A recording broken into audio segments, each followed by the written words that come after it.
మంచిర్యాల జిల్లా చెన్నూరు మండలంలోని అక్కిపల్లి గ్రామ సమీపంలోని బతుకమ్మ వాగు నుండి అక్రమంగా ఇసుక తరలిస్తున్న 10 ఇసుక ట్రాక్టర్లను సీఐ రవీందర్ అడ్డుకుని స్థానిక పోలీస్ స్టేషన్ కు తరలించారు. ప్రభుత్వ నిబంధనలకు విరుద్ధంగా అక్రమ మార్గంలో ఇసుక తరలిస్తే ఉపేక్షించేది లేదని సీఐ రవీందర్ హెచ్చరించారు. అదుపులోకి తీసుకున్న ట్రాక్టర్లని ఆన్లైన్ లో బుక్ చేసి ఉన్నాయని, వారికి ఆన్లైన్ సందేశం రావడానికి ముందే ట్రాక్టర్లు ఇసుక రీచ్ లోకి వెళ్లాయని, అది తొందరపాటుతో జరిగిన తప్పిదమని, మరోమారు జరగకుండా ట్రాక్టర్ యాజమాన్యులను హెచ్చరిస్తామని మైనింగ్ ఏడీ బాలు అన్నారు.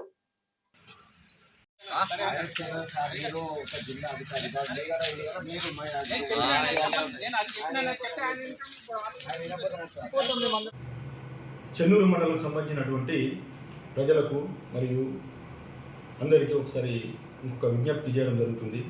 అదేంటంటే మనకు కొన్ని ఇల్లీగల్కి సంబంధించిన యాక్టివిటీసు మన చెన్నూరు పట్టణంలో కొన్ని జరుగుతున్నట్టుగా కొద్ది సమాచారం ఉంది. అది దానికి సంబంధించిన వాటిలో ఇంపార్టెంట్ ఈ శాండ్కి సంబంధించిన ఇష్యూస్. ఈ శాండ్ అనేది ప్రాపర్గా మీరు ఆన్లైన్లో మీరు దాన్ని చేసుకొని మీరు తీసుకుంటే ప్రాబ్లం లేదు. అలా కాకుండా ఎలాంటి అనుమతి లేకుండా మీరు శాండ్ను దాన్ని ఇల్లీగల్గా పోయి మీరు శాండ్ను తీసుకొని చేస్తే మాత్రం దానిపైన ఖచ్చితమైన చర్యలు తీసుకోవడం జరుగుతుంది. శాండ్ విషయంలో చాలా స్ట్రిక్ట్గా ఉంది కాబట్టి దీన్ని శాండ్కు అనుమతి తీసుకున్న తర్వాతనే, మైనింగ్ వాళ్ళ అనుమతి తీసుకున్న తర్వాతనే, లేదా రెవెన్యూ వాళ్ళ అనుమతి తీసుకున్న తర్వాతనే ఈ శాండ్కు సంబంధించిన మీకు సంబంధించిన శాండ్ను మీరు తీసుకోవాల్సి వస్తుంది. అలా కాకుండా ఎలాంటి అనుమతి లేకుండా మీరు ఈ శాండ్ పైన చేస్తే మాత్రం ఖచ్చితంగా చర్యలు తీసుకోవడం జరుగుతుంది. దీంట్లో నైట్లో కానీ డే టైంలో కానీ ఇప్పుడు కానీ మేము ఖచ్చితంగా ఈ శాండ్ సంబంధించిన వాటిపైన మేము చెక్ చేస్తాము. అలాంటి ప్రాపర్గా లేకుండా, పర్మిషన్ లేకుండా ఉన్నటువంటి వాటిపైన ఖచ్చితంగా చర్యలు తీసుకోవడం జరుగుతుంది. వాళ్ళపైన కేసులు కూడా నమోదు చేయడం జరుగుతుంది. దాంట్లో భాగంగానే ఈరోజు కూడా మేము రైడ్ చేసాము. రైడ్ చేస్తే దాంట్లో మాకు కొన్ని అనుమతి లేని వెహికల్స్ కొన్ని దొరికినాయి.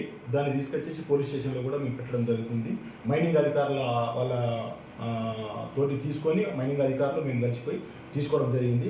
వాళ్ళ యొక్క దాన్ని బేస్ చేసుకొని వాళ్ళపైన కూడా అనుమతి లేని వాటిపైన కేసులు రిజిస్టర్ చేయడం జరుగుతుంది. కాబట్టి ఈ శాండ్ విషయంలో చాలా జాగ్రత్తగా ఉండాలి అని చెప్పి మీకు విజ్ఞప్తి చేయడం జరుగుతుంది. డిపార్ట్మెంట్ పట్టుకున్న 8 వెహికల్స్ అండి, 10 వెహికల్స్ టోటల్ 10 వెహికల్స్లో ఒకటేమో 2 ఎంటీ ఉన్నాయి అండ్ 8 వెహికల్స్ ఉన్నాయి. 8 వెహికల్స్ అనేది ఆల్రెడీ సెకండ్ ట్రిప్స్ వస్తుందని ఆల్రెడీ రీచ్లో ఉన్నారు. వీళ్ళు రీచ్లో లోపల ఆల్రెడీ రీచ్లో దిగేసి ఉన్నారు.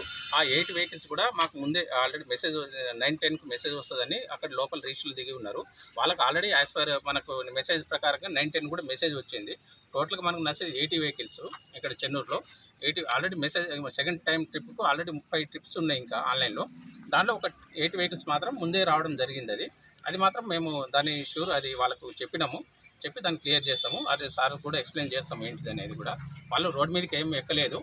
అది ఒక 2 వెహికల్ మాత్రం అవి 610 ట్రిప్స్, అవి 610కి వచ్చిన ఫస్ట్ టైం వచ్చిన ట్రిప్స్ అవి రోడ్ మీదకి ఎక్కిన వాళ్ళు మూమెంట్లో ఉంటే సార్ వాళ్ళు పట్టుకున్నారు. అవి ఆల్రెడీ వాటికి 610కి మెసేజ్ ఉంది వాళ్ళకు. ఈ 8 వెహికల్స్ మాత్రం ఆల్రెడీ రీచ్ లోపలికి ఉన్నాయి. ఇవి ఆల్రెడీ సెకండ్ ట్రిప్స్ వస్తుందని ముందే వెళ్ళి లోపల ఉండడం జరిగింది. అది యాజ్ పర్ రూల్ ప్రకారంగా 9:10 తర్వాత మెసేజ్ వస్తే ఎట్లాగ వస్తుందని ముందు వెళ్ళడం జరిగింది. ఇప్పటి నుంచి వాళ్ళు కూడా 9:10 మెసేజ్ వచ్చినాకనే లోపల దిగామని చెప్తాం. ఇప్పుడు ఇది లీగలా సార్? లీగలేనండి. ఆల్రెడీ 9:10కి మెసేజ్ వస్తాను రీచ్లో ఉన్నారు. బయట రోడ్ మీదకి వచ్చి ఉంటే మనం ఇల్లీగల్గా ట్రీట్ చేయొచ్చు. బట్ ఆల్రెడీ వీళ్ళు రీచ్లో